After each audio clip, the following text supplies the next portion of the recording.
We are practically trained from childhood to smile politely, swallow our frustration, and hide the dark energy boiling inside us.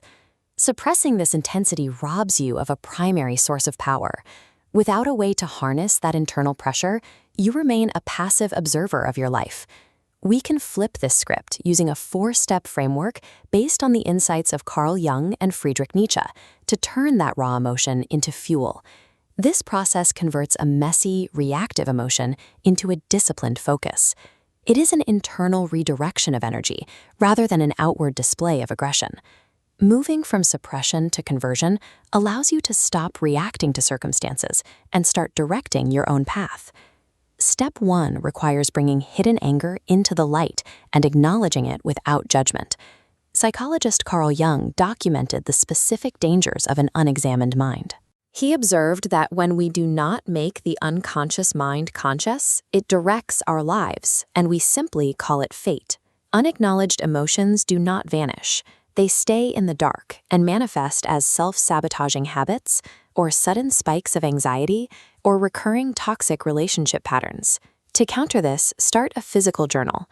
Use it to ruthlessly and unapologetically document the specific moments you feel rage. You cannot utilize a force you refuse to look at.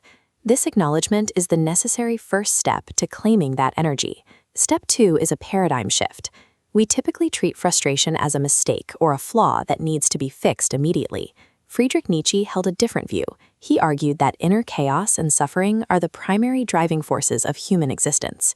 Nietzsche noted that you must harbor a storm of chaos inside of you to give birth to a dancing star. Jung's model treats anger as psychic energy within a closed system. Nietzsche's vision shows that same chaos coalescing into a single bright focal point. Both treat internal conflict as an engine.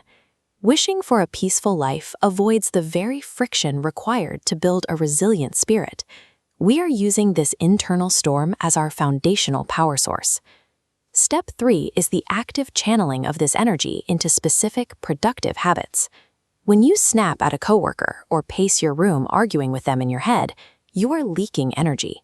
You are surrendering your power to the person who triggered you. Instead, hold the tension.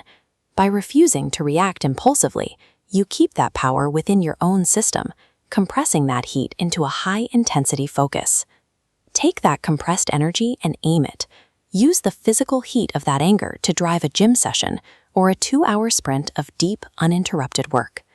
By observing your triggers and hoarding the energy they provide, you can fuel the execution of your own goals. The final phase is integration, bringing your shadow fully into your conscious life. Jung defined this as individuation. It is the process of becoming a whole person by incorporating all aspects of yourself. Individuation requires us to accept our dark sides as part of ourselves. We are integrating our shadows to become whole.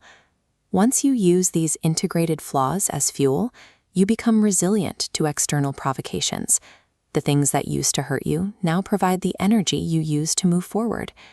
Pick one specific frustration burning inside you right now. Refuse to extinguish it. Aim it at a productive task this week and declare your target in the comments.